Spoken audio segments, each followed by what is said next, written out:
Hello mayam. Ngasi di Chandigarh Sector 22 Shastri Market ta chalusi. Hojik pung 6 tagdore. Aigi ming singlemba. Si hamba gi video jene ngam ko to su kya haibo ide. Ai lo sanna ba tawgi.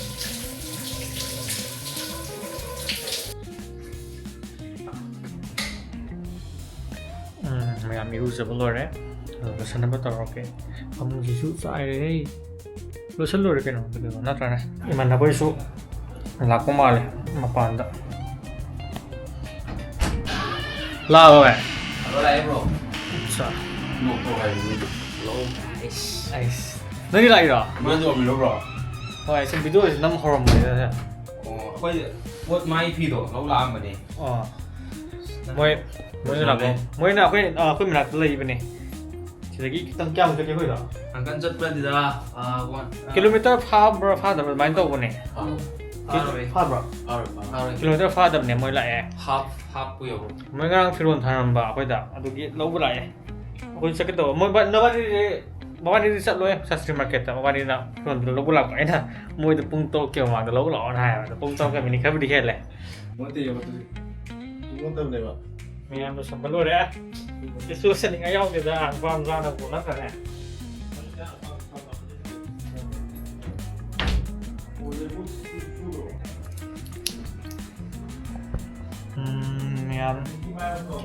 pula ke matang pam design ko halaga ana kasal lagi sang sam de pasang ni tang thu pa ka mu la ni ya mai ka je nuwa ra me tam sa ai ko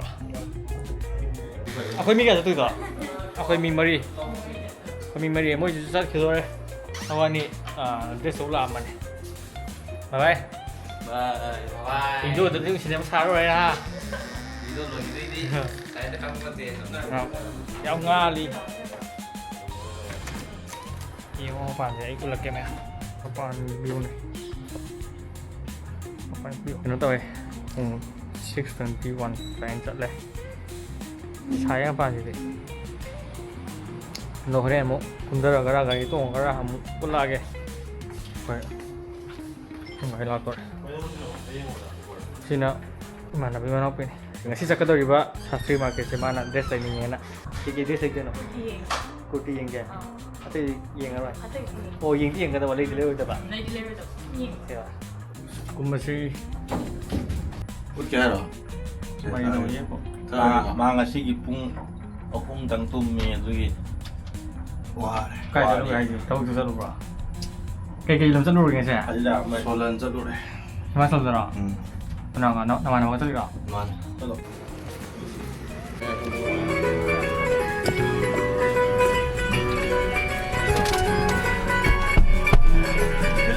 Let's go. Hai. Hai. Em thuốc lẹ.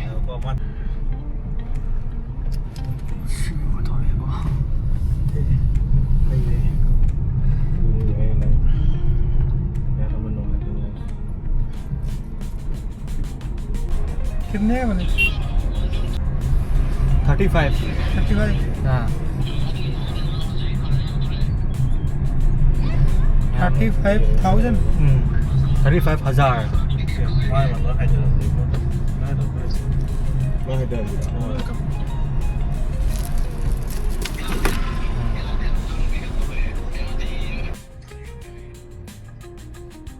Thuốc lẹ. Coi lên bằng cái kilometer mấy mua số đấy. Mày phải thấu gì thế? Nó là bị tăng chip rồi. Phát tán rồi. Lucky get. Tapi kita main lagi. Paling dah video call lah. Sida paling dah koi dari koi pun. Hai Ben. Ben ni mana orang masaki ama kerja. Điều lâu làm một rồi. Một cái nào này phone thì xin một tiền phải không một tầm mặt.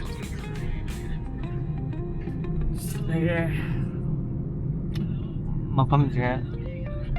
Chandigarh yogi Chandigarh có 8 km Karawali. Mà tất cả là cái phải đó là cái làm cái chân bị thôi thì mà khai cái chân lên. Mà khai cái gì có? Cái này là Một bé là một gì cái gì? Ang kamay tao kito. ไปให้เอ็มตกเลย Maning gusto ko ay sana bagay. Nag-aabay ko na. Karang na ba ito eh?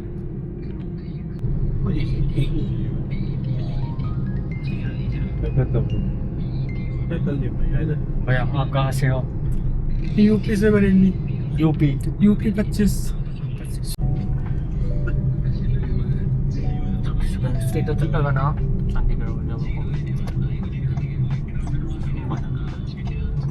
Right tayo lang sa Satya eh.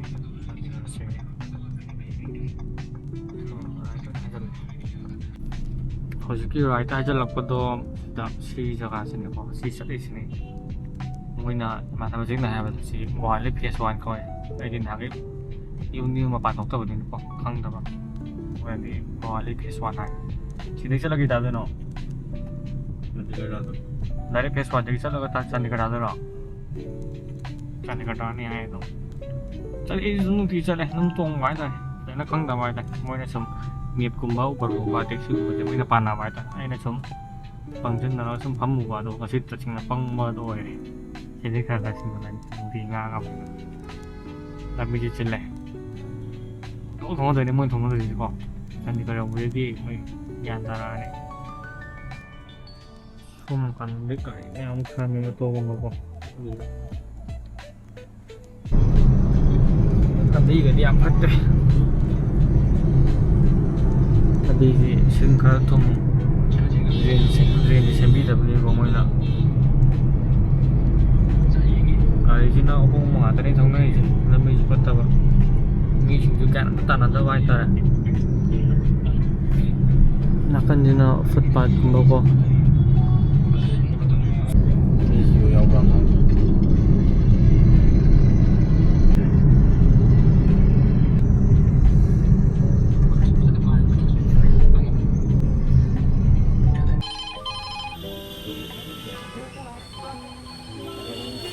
dầu đấy mày am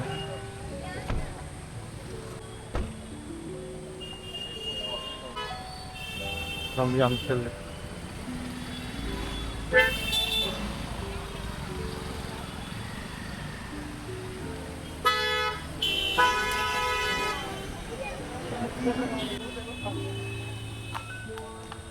Hinakan na na hospital ay ba?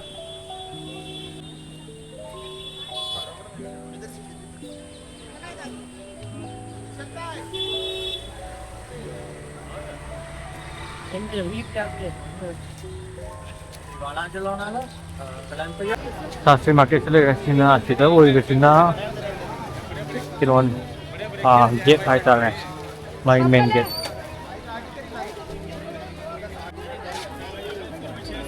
Master.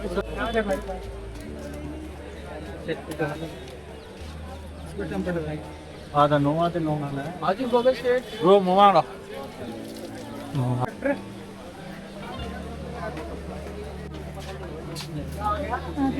มีอะไรที่จะกินน้องเรา San đưa bên này. Lấy chân liền còn, lấy chân liền cái này. มีสินแล้ว San đưa nó đi không biết cái tao kìa. ที่กุ้งตอนแรกมีเขาเป็นติน Kung tadi ke minit 17 tare atau ini lagi macam menghitung lang ชีเท้าเราเองไง ไม่ดีมวนนะใครตัวสิลินน้ำมวนนะครับตัว safari kusan gombal ya safari kusan safari terbawa karo don't know thì na gali baru ai tare ini ai koti game pak tangge 收到啦，收到都有個，我睇見有人裝我睇， hai chị ném trong thay em trong thăm bậc này chị to rồi nè năm chân mà năm chân lên งานไหนโซนนั่นเลย chân nắm này chứ มาที่บอยน่ะชาสตรีลักก็ต้องไปหลักเรียนรู้มิสิเลย thì chị đi lạ rồi ta ai đi cô là yên đối ni là có rất là sẽ áp thái ra em luôn mà để mình khá cùng với cho cả tiền นี่เอาเป็นเลยไปชาไปนั่นเลยมาเลย thì sao có cái lạ với bro ก็ không mà pam nó mà không mà tâm xa rồi cũng 하. 정말이다. 아빠는 해, 형 너무 그만해. Akan tak kita kan pemanfaat man halo tu selai. Video tu over di kong. Zaman apa bam nhau vào cái nó. Giờ pal nó cái này. Mày làm chỗ này giờ lấy ngon chưa được cô ngon cô ngon đi ngồi trên bàn đi. 막 공부 nghe này con này khai này. 난 소전에 또 보내 뭐 봐야 거기에 또 그래 이 공부 nghe là nét đẹp chứ lẹ không. Tôi thôi dùng này. Cái chỗ này thì phải nhớ vào cái này. 어디 비디오나 못 해야겠다네. Yang kami yang mai pada kalau apa macam tu. Kau halau kamu haningi hai tu nak apa? 아무것도 아니야 튕겨나 봐. Hôm được thua đi phải ba. Sang si sang hai này này. Đi ăn cho lẹ, không cho lẹ, ai khi giờ bấm nhau thế lẹ. 카메라가 빠져 그리고 bro. Ini apa cakap tu ba? Satu macam lẹ. Ada nak khi giờ sini, kau cakap apa tu? Karena mana paksa game tu. Ini mau. 쉬는데. 아니 너를 거 정화. 비싼데 루파 tahumbi. Ah. 아니 너가 나 루파 정화. Kalau lewat sepan apa paman? 나 kan di 정도 그래. Hai. Hai. YouTuber. YouTuber. YouTuber. Okay कौन सा channel Channel बताओ भाई channel. Mr. Beast. Instagram.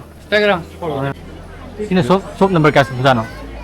141 다 있었는 거. 141, sini 142 dan apa? Oh sini jauh, big so ini apa yang ada? 한. Apa? 어디게 너? Very nice. 레더. Lejar mak terus. Ah, 이거 한번 보는 거야. lain dari lah, jadi big tu. Paham ni ke paham dia kan apa nak ada? Bapa itu nuki itu, ahan itu, laman itu, orang itu ya.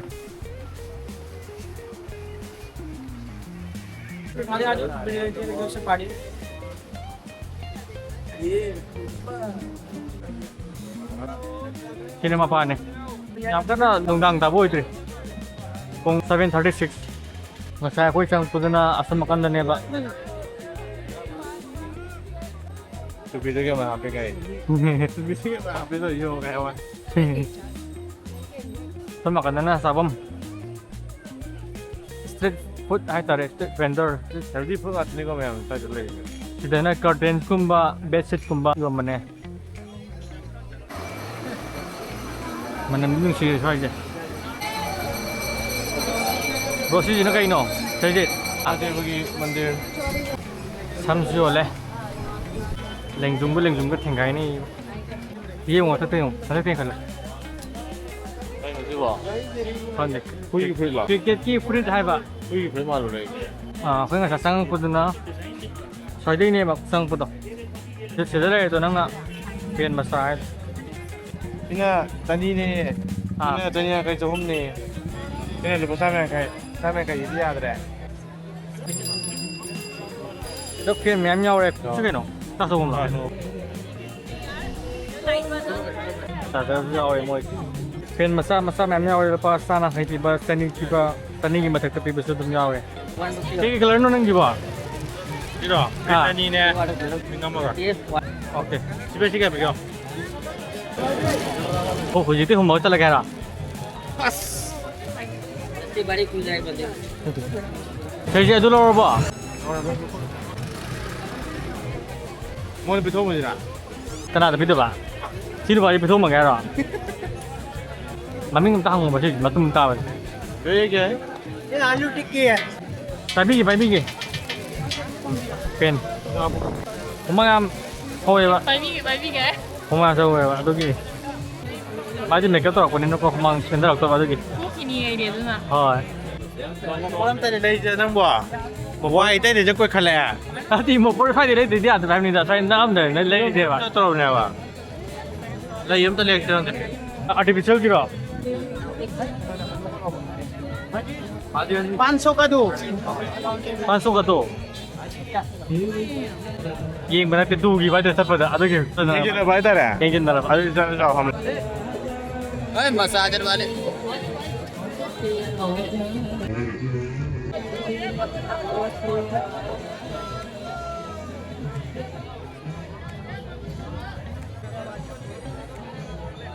Manipuri 타기나 레뷰드나. Kana sadu Manipur. How? Hah?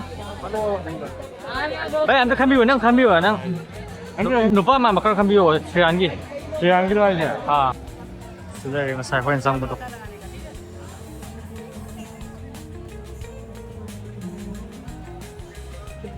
Oh, asam sangat.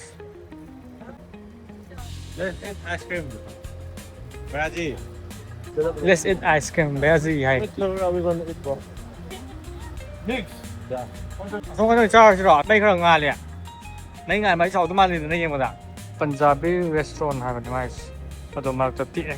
Tại buồn makan makan lagi. 70 bibang ni, 90 bibang ni.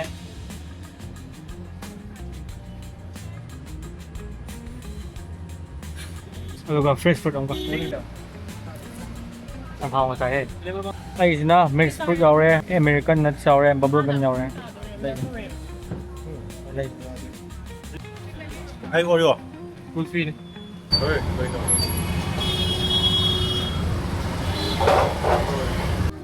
Đây, chả có là không nhà em. 여기 자 하웨. 보여. Thôi. Mà lại rồi, mà lại cùng tình rồi. Nhạc sắc mà rất lỏ. Nó gì? Nó còn rồi. Nó lu ta về thì anh em vừa vào.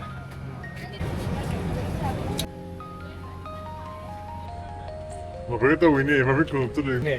Tapi nó dùng của tao qua này. Chị từ này hay gì? Ồ. 여기 뭐가 더 많아? Đấy tôi không trả cho. Cho lại cái. 쩔어야겠다. Để không được đấy, nó có tin này.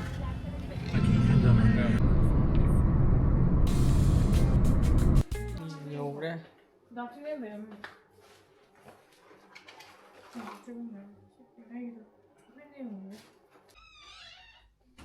Mau nang khai biết được xem rồi.